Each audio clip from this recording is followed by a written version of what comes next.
O que você está esperando acontecer na sua vida para começar a se cuidar?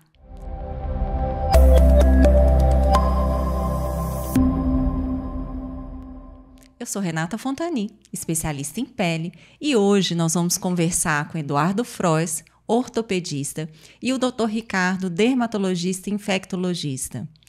Então, Ricardo e Eduardo, que são, né, aí da medicina, trata da saúde, né, o dia inteiro, de vários pacientes, de várias pessoas. O que mais pega aí quando o paciente chega para vocês? O que é pior, assim, de demanda, né, que os pacientes trazem e que poderia ter sido evitado quando eles eram mais jovens, né? O que eles poderiam evitar? Como eles podem já começar a se cuidar? Renata, pergunta difícil? Difícil a pergunta, mas é uma pergunta importante, né, Renata? Assim, o que a gente percebe é que as pessoas muitas vezes adiam muito as coisas na vida. Então, a pessoa sempre tem um pensamento assim, olha, eu tenho 20 anos, eu sou muito jovem, isso não vai acontecer comigo. Sim. Né? Ou, não, eu me cuido bem, nada nunca vai acontecer. Que um pouquinho é até bom, né? Sim, com certeza. Também não é dá para você morrer positivo. de estresse. É um pensamento positivo, isso é verdade. Por outro lado, a gente percebe que para vários tipos de doença, sejam elas doenças degenerativas, doenças infecciosas, doenças cardiovasculares, por exemplo, você precisa de ter um cuidado que muitas vezes começa antes, começa cedo, né?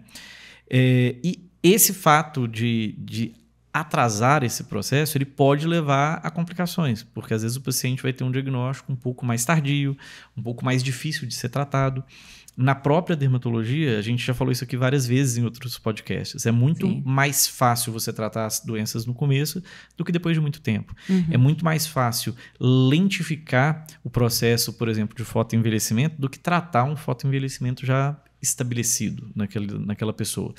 Então, essa ideia do não vai acontecer comigo, ela é muito da cultura brasileira, né, Eduardo? Exatamente. E isso é, de certa forma, um entrave, né, Eduardo? Eu acho que não só o brasileiro, eu acho que o latino, ele tem esse karma da procrastinação, né? Essa talvez seja a palavra que a gente mais possa aplicar, né? Justamente por a pessoa estar ali naquele mundo, estar naquele modus operandi e achar que não precisa de modificar. De achar que está tudo bem. Às vezes, conviver com a dor, né? Achando que é um processo natural. O latino, ele aceita muito mais. É diferente, por exemplo, do norte-americano, do europeu, que particularmente, diante de um cenário, ele já busca a mudança, né? E o latino, enfim, por uma questão de cultura, por uma questão de colonização, ele tem isso imbuído um pouco. Isso, por um lado, logicamente, tem um lado positivo, pequeno, mas realmente traz um impacto, porque não raro, quando você assusta, né, a coisa chega num ponto que pode, talvez, não ter como mudar, né? E isso em todas as esferas, né? Na minha área, né, ortopédica, né? E imagino que assim também na parte dermatológica, em várias doenças infecto-contagiosas que a gente tem. A partir do momento que a gente tem uma virada, dependendo do que a gente está vivendo, a gente não consegue voltar atrás. Então, esse primeiro passo de modificar, ele realmente precisa ser iniciado, a gente sair daquela inércia, né? Muitas vezes a gente lidar um pouco com a insegurança, ela faz parte também, ela é necessária. Então, é muito importante que você que está nos ouvindo, que realmente está aí convivendo com uma situação que hoje pode trazer um certo bem-estar, mas que sem dúvida nenhuma, que se tem um impacto negativo, ela precisa ser modificada. Então, a gente precisa, sem dúvida nenhuma, traçar estratégias, colocar ali, né, objetivos pequenos inicialmente, para que você possa, num objetivo maior, realmente ter a mudança e que essa mudança seja verdadeira. E tem alguns pacientes que têm medo, né, de buscar o médico e achar coisas que, né, até falam assim, quem procura demais acha, e isso passa a ser cultural também, né? Eu vou procurar um médico para quê? Eu vou procurar e vou achar alguma coisa. eu falo que tem que ter um limite entre a hipocondria, né, que seria uma doença de você sempre superestimar determinados sintomas, aí a gente também não pode É o equilíbrio, né? absolutamente, valorizar absolutamente tudo, né, qualquer sintoma, eu vou lá procurar, eu tô com uma dor, eu já estou com câncer, isso aí logicamente não é por aí, isso a gente vê também, isso é uma realidade, mas a gente também não pode desvalorizar. Né? Então, não é qualquer sinal e sintoma que vai traduzir numa determinada ação. Mas é fundamental que você, independente da situação, se cuide. E o cuidado, ele começa não só no tratamento, mas sim na prevenção. A medicina preventiva. Exato. Né? Hoje nós temos diversos guidelines aí, tanto para a saúde do homem quanto para a saúde da mulher, orientando medidas de prevenção. Então, na mulher, nós temos aí as prevenções, né, de câncer de mama, de câncer de ovário, né, prevenções nas mulheres mais velhas, prevenções nas crianças, nas meninas. Hoje nós temos aí o acesso às vacinas de HPV e várias outras que são inclusive fornecidas, né, no Sistema Único de Saúde. E na saúde masculina também, né, que aí esbarra também em questões culturais, né? Então, no rastreamento do câncer de próstata, que sem dúvida nenhuma faz várias vítimas aí todos os anos. Então, é fundamental que a gente estabeleça medidas de prevenção e que elas realmente sejam colocadas em prática no nosso dia a dia. E quando a gente pensa em prevenção, Renato, uma outra coisa que eu acho importante lembrar é que as pessoas, em geral, elas lembram da prevenção como, por exemplo, uma vacina, uma coisa que eu posso fazer antes de ter aquele diagnóstico. Né? Isso é o que a gente chama de prevenção primária. Sim, uma vacina é muito importante, você ter hábitos saudáveis de vida é muito importante, você não fumar para evitar vários tipos de câncer, você não se expor ao sol, por exemplo, sem o uso do protetor solar, que vai prevenir vários tipos de câncer de pele. Então, esses hábitos saudáveis, eles são muito importantes enquanto uma prevenção primária. Mas, além dessa prevenção, existe um outro tipo de prevenção, que é a prevenção secundária, que é você fazer um rastreio precoce das doenças. Você conseguir descobrir essa doença numa fase inicial e não na hora que já não dá para tratar. Que é o que a gente faz, por exemplo, igual o Eduardo falou, olha, eu vou fazer um exame de próstata, mas por que eu vou fazer isso? E se eu descobrir alguma coisa? E se eu descobrir, você vai encarar de frente e vai tratar, porque é melhor você tratar no começo do que tratar depois que ele já disseminou. Né? Mas e se eu achar um câncer de intestino num sangue oculto nas fezes? Você vai tratar ele antes, porque depois já não vai dar para tratar mesmo. Então, assim, tudo que você descobre numa fase mais inicial, você tem muito benefício em cima disso. E talvez até agradecer que achou, né? Exato. A outra coisa de cura.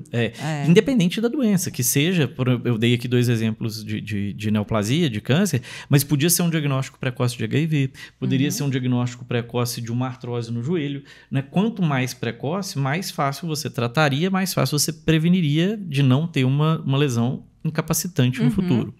Existe uma outra forma de prevenção que é exatamente o tratamento adequado. Porque a partir do momento que você trata, do ponto de vista funcional, isso é uma prevenção, porque você mantém a sua funcionalidade. Né? Assim, então, tem as medidas preventivas pré-doença, vamos dizer assim. Tem a medida preventiva, que é o diagnóstico, o rastreio, a busca pela doença. E tem a prevenção tratamento adequado, né? Assim, tratamento adequado precoce. Por quê? Porque geralmente todas essas doenças têm uma melhor resposta se você faz o tratamento adequado em termos de funcionalidade. Não é nem pensando só em disseminação, por exemplo, na doença infecciosa, mas na própria capacidade funcional do indivíduo, né? Assim, então eu acho que é importante lembrar que, na verdade, a gente tem mais de uma capacidade de prevenção, né? Tem até outras formas de prevenção hoje que a gente fala, mas que são até mais específicas do universo médico, né? Que seria até você evitar tratamentos desnecessários, por exemplo, é uma forma de prevenção também, né? Porque a gente sabe que se você trata errado a pessoa, é mais deletério às vezes do que, né, não tratar do que a própria doença. Então isso tudo tem que o médico colocar na balança também, né? Exatamente. Ter um profissional de confiança também, né? Sim. Porque é o que você falou, às vezes está tratando uma coisa que não é aquilo, né? E o profissional não deu aquele amparo adequado. E né? isso a gente tem que ter um cuidado muito grande e hoje em dia é até um alerta mesmo, porque hoje em dia a informação ela está muito fácil e fazer uma análise crítica dessa informação, muitas vezes a pessoa que é leiga, ela não consegue fazer, né? Nós que já fomos formados há um tempo, a gente vinha de uma época onde ter uma boa formação de uma universidade era uma chancela de ser bom. Hoje em dia, isso deixou de ser só isso. Então, muitas vezes, hoje, o posicionamento no digital, ele muitas vezes é até mais importante para algumas pessoas do que realmente a formação. Sim. E isso a gente tem que ter um pouco de cuidado. Por quê? Porque, infelizmente, existem tratamentos que não são adequados, são deletérios. Eu falo muito com os alunos que quando a gente vai propor um tratamento, a gente tem que fazer a seguinte pergunta: o que eu vou fazer? Vai melhorar? Vai deixar igual? Ou vai piorar o nosso paciente? Se for para piorar ou para ficar igual, deixa quieto, não faça nada. Né? Então, não fazer nada muitas vezes é uma opção também. Né? Agora, proponha se for realmente para melhorar. Se não for para melhorar, não dar uma qualidade de vida, não vai propor uma medicação, não vai propor uma mudança, não vai propor um tratamento cirúrgico. Porque a gente não pode trazer um prejuízo maior do que a própria doença, do que a própria condição gerou para aquele paciente. Sim. E a prevenção é muito importante. E é uma outra coisa que a gente vê muito na vida real, né, assim, é que muitas vezes a pessoa tem esse receio, que é o que a gente começou a falar, né, assim. E às vezes acontecem fatos reais que motivam a pessoa a entrar num novo estilo de vida. Eu já vi muito isso na época que eu trabalhava mais com a parte clínica, por exemplo, geral, né? Assim, o paciente não fazia absolutamente nada, mas ele infartou. Aí depois que ele infartou, ele virou atleta. Né? Assim, porque deu a virada da chave, ele começa a se cuidar, ele trata e ele tem uma qualidade de vida boa. Que tal, né? Trazer essa consciência antes, né? Virar a chave. Exatamente. Eu vivo muito isso hoje no ambulatório, por exemplo, na residência com os pacientes HIV. A doença tem tratamento e o tratamento é espetacular. Hoje a expectativa de vida do paciente é igual à da população geral, mas o risco cardiovascular é aumentado. Então a gente incentiva muito os pacientes a fazer atividade física, a controlar muito o glicose, o colesterol, e a gente vê vários pacientes falando isso. Nossa, hoje eu me cuido muito melhor do que antes, mas precisou de uma doença. Será que não dava para ter cuidado antes? Né? Assim, eu falo que é claro que a educação Será de que adultos... não dava para cuidar sem lição, né? Isso. Porque eu ia falar exatamente isso. A gente sabe que a educação de adultos ela é muito experiencial. O adulto ele aprende muito mais com a experiência do que com a palavra do outro. Sim. Diferente da criança que você conta para ela e ela acredita e ela caminha. Ela aceita. Por outro lado, a sabedoria é aprender sem ter que passar por todas as experiências. Sim, né? sim. Assim, vamos combinar. Você não precisa passar saber por que todo morre o pulando do sofrimento. prédio. Você pode saber só, né? Então, assim, você não precisa passar por tudo. Você já sabe o que vai acontecer, né? Sim. Então, a sabedoria vem dos exemplos dos outros e não só das experiências próprias, né? Não é só das E coisas erradas que a gente faz, né? E essa busca, essa transformação realmente não é fácil. Né? A gente sabe que não é fácil. Então, iniciar uma prática física, mudar um estilo de alimentação, a gente sabe que realmente vai tocar, né? Ele vai ser algo difícil, principalmente na fase inicial. Mas sustentando aquela modificação, os benefícios vão suplantar aquela necessidade que realmente a situação do início causava. Então, essa transformação, seja na parada aí de um cigarro, do tabagismo, seja na modificação da alimentação, seja o início de uma prática física, ela vai sim trazer um benefício.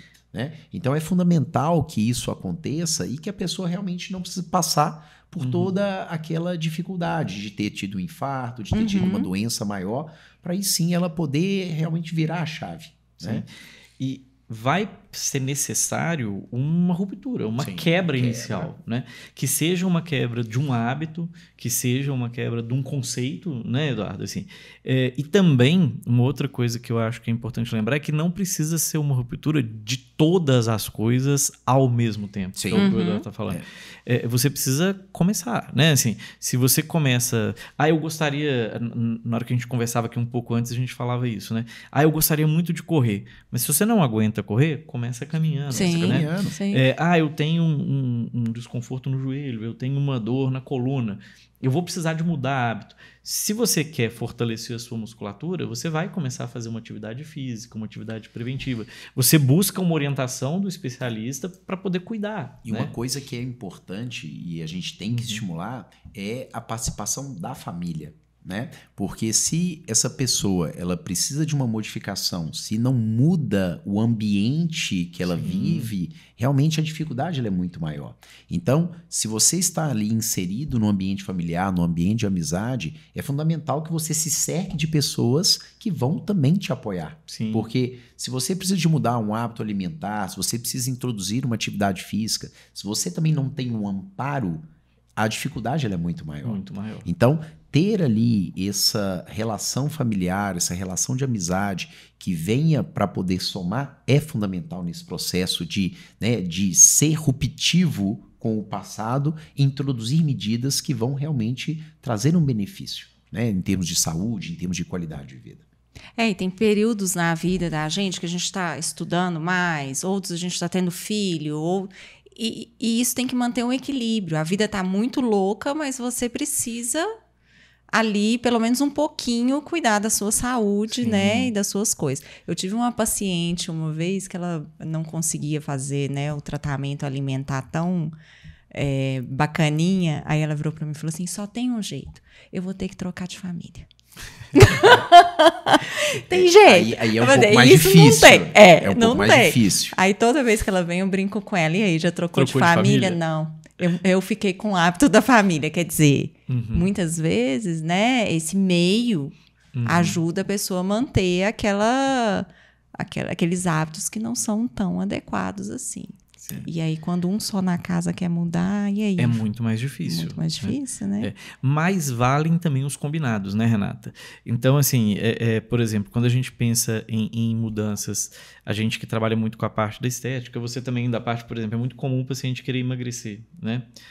Olha, na hora que o paciente pensa assim, não, eu não posso comer um tanto de coisa, ele não faz nada. Mas ele precisa entender que não é que você não possa nada. Você pode comer praticamente tudo, contanto que não seja a quantidade que você está comendo hoje. Não seja tudo. E tudo no mesmo dia, sim, na mesma hora. Que não seja tudo. Né? Ele pode comer de tudo, mas não tudo. Exatamente. E nem almoçar, como que é a sua paciente? Almoçar pão de sal com doce de leite. Não comia assim, nada. Não dá. Também não dá para você fazer combinações assim, excessivamente calóricas. Na verdade, você tem que ter uma dieta que seja adequada ao seu perfil de gasto, né? Assim, se a gente pensar no emagrecimento, é a balança, né? Assim, é o tanto que eu tenho de consumo e o tanto que eu tenho de gasto, né? No final, tudo é um equilíbrio, né? Tudo é um equilíbrio. Essa é a palavra. Tudo é um equilíbrio. E o equilíbrio talvez seja mais fácil do que o 8,80, né? Muito mais. Porque às vezes a pessoa tá lá na dieta, ou então tá lá, igual ele falou, indo muito ao médico, né? Uma questão mais hipocondríaca. E tá demais, né? Sim, e tem que abaixar um pouquinho. E às vezes o que não tá nada, né? Não vai de jeito nenhum. E dentre as coisas que ajudam muito e as que atrapalham também, assim, claro, ajuda muito a pessoa ter consciência do que ela precisa, ajuda muito ela ter os combinados com o ambiente que ela convive, com a família, com o namorado, com a namorada, né? Que seja quem for que compartilha o mesmo ambiente dela, né? Assim, ajuda muito. Você às vezes não está sozinho, né? Assim, se é uma pessoa que funciona mais sozinho, uma atividade, por exemplo, de academia é muito boa. Sim. Se é uma pessoa que só funciona em grupo, ela não vai fazer academia. Mas ela poderia jogar um vôlei, jogar uma peteca, fazer um futebol, fazer um handball, uma dança, um crossfit. Você tem atividades que são em grupo, você tem atividades que são individuais. Você tem atividades que são mais do perfil de cada indivíduo, né? Assim, você tem padrões alimentares que são mais individuais também, né? Assim, tem gente que já gosta por natureza de mais de uma coisa ou da outra. E tem as coisas também que atrapalham e que pioram e que diminuem a adesão às mudanças, né? A primeira delas, na minha opinião, é você inventar desculpa para tudo na vida, né? Assim, se você é uma pessoa que é do perfil de se desculpar por tudo, isso não vai dar certo. Assim, a gente precisa assumir as rédeas da própria vida, né? Assim, olha, eu sei que o outro me atrapalha, mas eu tenho que me esforçar para que eu seja mais do que a vontade do outro, né? Porque senão você sempre vai ter uma desculpa. Eu não vou fazer isso porque a minha família não faz. Eu não vou fazer isso porque eu não gosto. Eu não vou fazer isso porque eu não tenho tempo. Realmente você não vai ter. Se você não colocar como uma prioridade, você nunca vai ter tempo para fazer nada. Né? E são decisões pessoais. O médico não vai poder fazer aliás, ninguém vai poder fazer. E uma coisa que é muito importante é que cuidar de si mesmo não é um egoísmo. Não. Né? Até para que eu possa cuidar do outro, é muito importante que você esteja bem. Até para que você cuide melhor do seu semelhante. Isso eu estou falando não só como médico, mas como também como pai, como filho. Né? Eu cuidando de mim, eu não vou estar fazendo mal para minha esposa, para os meus filhos. Muito pelo contrário. Mas eu estou cuidando de mim para oferecer o meu melhor para o meu próximo. E você é um exemplo para o cuidado do seu filho. Exatamente, né? Exatamente. E uma outra coisa que eu acho que muitas vezes é uma cilada, né? Assim, que isso eu via muito no hospital. Demais, na época que eu dava mais plantões, que eu trabalhava muito no hospital. É o tal do eu mereço, né? Assim, eu trabalhei a semana inteira, eu tô cansado, eu não vou malhar hoje não. Eu tô de plantão à noite, eu já tô fora de casa, eu mereço uma pizza, né? Merece, mas se você dá 3 plantão por semana, se você merecer 3 pizzas por semana, você merece engordar. Existem coisas que são inegociáveis, que você não pode flexibilizar. Se tudo você merece, vai ser um pouco difícil. Então a gente também não pode ter muita dó da gente, né? Assim, a gente tem que ser um pouco mais decidido. Mais certinho. Onde você quer chegar. Sim, se você se trata com muita pena, com muita dó, o caminho não vai ser bom não, né? Assim, É por isso que quando caem as máscaras de oxigênio, primeiro a gente coloca na gente. Né? Exatamente. E depois você ajuda o outro. Não dá para você ajudar o outro morrendo. Exatamente. Então a gente tem que se tratar, né? Sim, com certeza. Ai, gente, gostei demais. Espero que vocês tenham gostado. Ricardo, foi ótimo. Acho que foi um bate-papo muito enriquecedor para todos nós. Gostaria de agradecer tanto o Ricardo quanto o Eduardo. Espero que vocês também tenham gostado e a gente se encontra no próximo podcast.